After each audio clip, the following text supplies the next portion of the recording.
Bienvenidos a Seguí tu vocación podcast. Un podcast de la Pastoral Juvenil de la Diócesis de Mercedes. Yo soy Luciano, para el que no me conoce, Lucho me dicen. Cuando uno habla de vocación o cuando me piden hablar de mi testimonio, uno empieza siempre a mirar la vida hacia atrás, como buen viejo que me voy poniendo, y no es que uno se dé cuenta en el preciso momento que van sucediendo las cosas.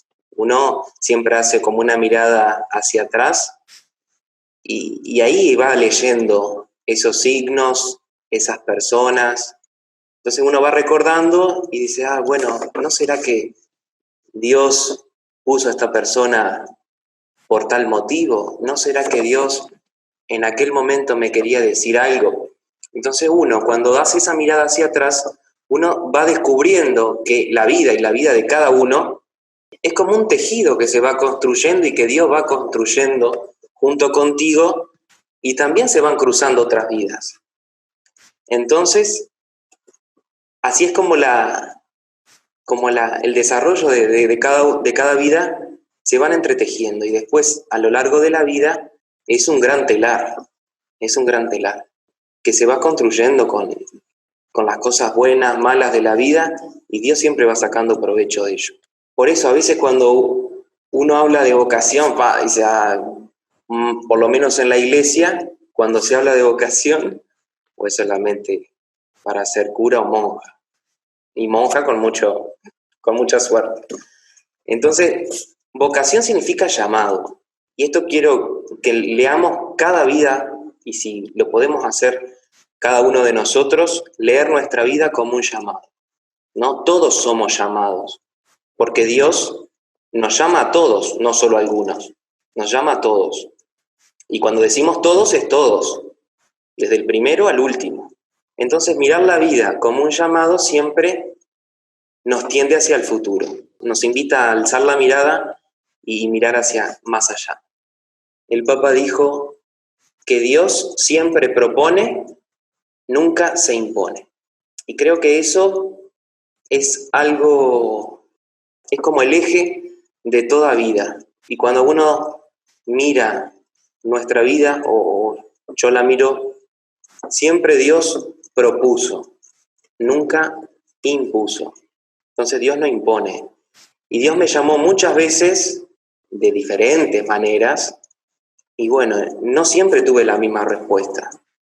Entonces, la primera pregunta más o menos ¿cómo fui descubriendo mi vocación? Bueno, la fui descubriendo andando, caminando. Nadie tiene experiencia que Dios lo llame más allá de los evangelios, de las historias de vida de personas creyentes que han respondido. Entonces, y no es que una sea igual que la otra, siempre hay una originalidad de Dios en cada llamado. Entonces, ¿cómo fui descubriendo mi vocación? Y bueno, pasé por muchos momentos. A veces el entorno se da más cuenta que uno mismo. Es como que siempre nos falta la doña Llenacoco de la parroquia que dice, aquel va a ser cura, aquel va a ser monja, y donde te agarre un poco con temor, salí disparando para el otro lado. Entonces, y bueno, a mí un poco que me pasó eso, como que todo el mundo se daba cuenta, pero el que no quería caer o el que no le caía la ficha era a mí. Entonces también Dios va hablando en esas cosas. Bueno, después pasa el momento, primero el momento me pasó como el momento de la negación. Luego es un llamado constante, ¿no? Que no se apaga, que permanece. Entonces eso también te da otra lectura de decir, bueno, acá algo está pasando. Una cosa es ser adolescente y uno se hace canchero, tiene muchos años, la vida es larga, y después que va pasando los años, y puedo decir, ¿le estaré sacando el jugo a la vida o no? ¿No será que aquello que yo sentía y que sigo sintiendo, Dios no me querrá decir algo? Entonces, bueno, cuando se va volviendo viejo, empieza a mirar la vida. No es que sea viejo, pero me considero re joven. Pero uno cuando va pasando la vida, uno va descubriendo y va diciendo, o mi vida le falta algo, le falta un gusto, y si Dios me pide otra cosa, ¿no será que con mi respuesta estoy privando a otros de Dios? Entonces, siempre es lo que yo decía al principio, Dios propone, nunca se impone.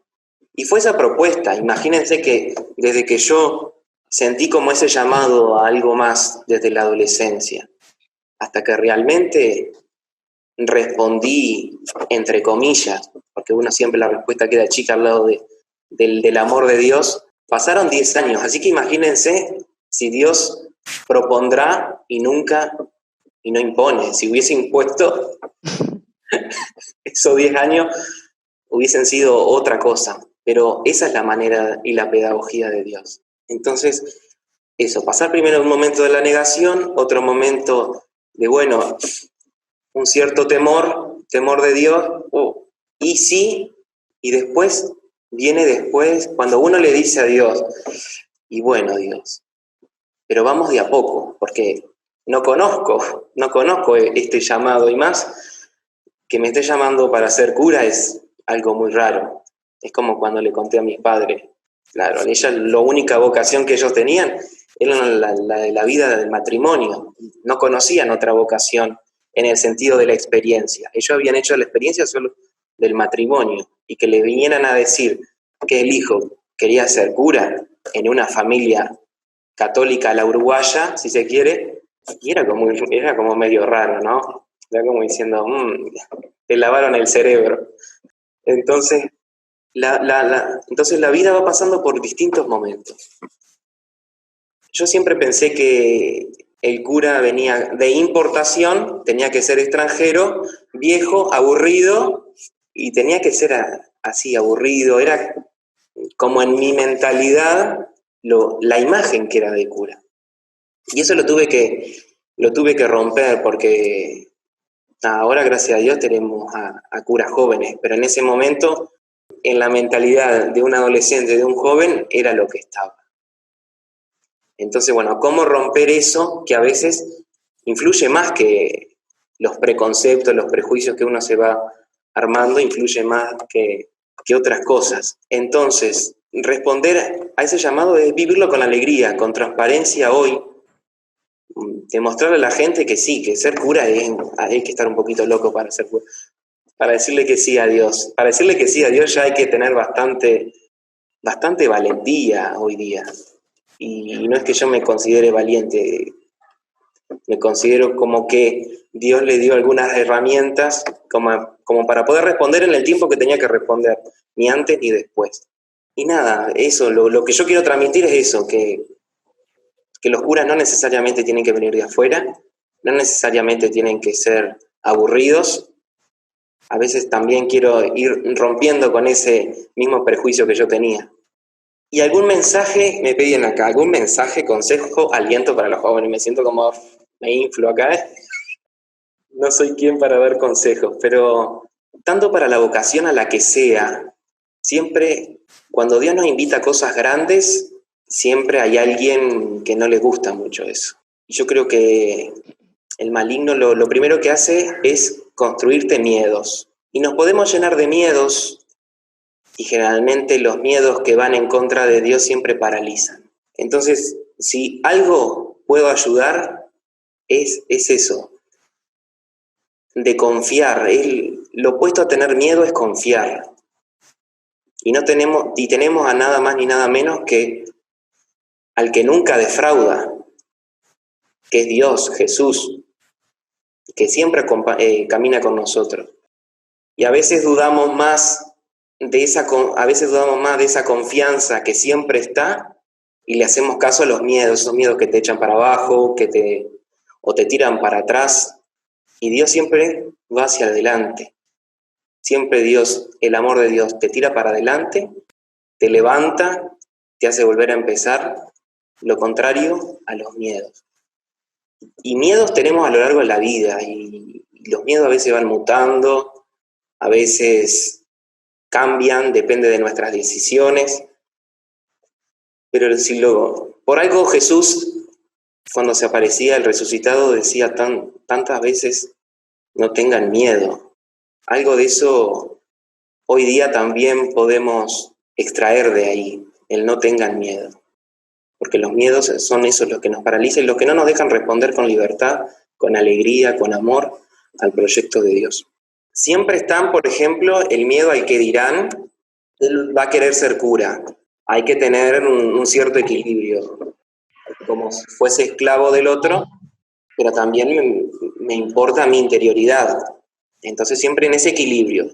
Cuando el equilibrio no es equilibrio, a veces, ¿qué dirán? Es como que el que te ata, el que no te deja avanzar, no, voy a esperar, no voy a decir esto.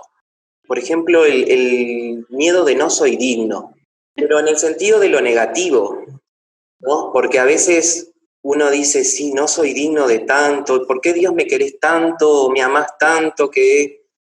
Y sí, mirás la cruz y te das cuenta todo lo que te ama. Y que no sos digno, si nos ponemos estrictos, no es digno nadie de recibir tanto amor.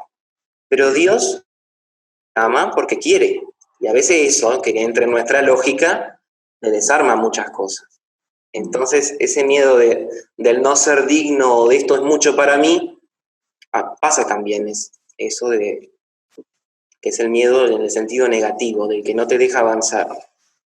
Por eso el miedo capaz que mira más tu pasado y te tira para abajo, y Dios al revés, mira más el futuro y hacia adelante. Pasaron muchas cosas en mi vida y yo siempre le decía, bueno, si esperaste tanto, espera un poquito más. Hasta que el llamado seguía ardiendo y seguía llamando. Y llegó un momento que dije, y mirá, si no hago por lo menos la prueba, nunca lo voy a saber, porque de especulaciones puede haber miles, pero la realidad concreta es una sola.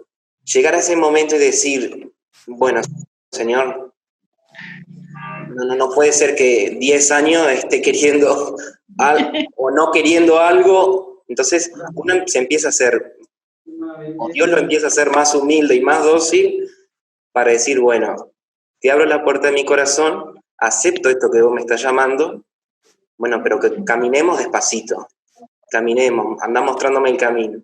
Entonces uno se abandona y también Dios lo va moldeando en ese caminar. Yo creo que el gran sí se completa cuando uno se encuentra cara a cara con Jesús. Después, continuamente estamos discerniendo. Discernir la voz con mayúscula entre tantas vocecitas que nos propone el mundo. Seguí tu vocación podcast.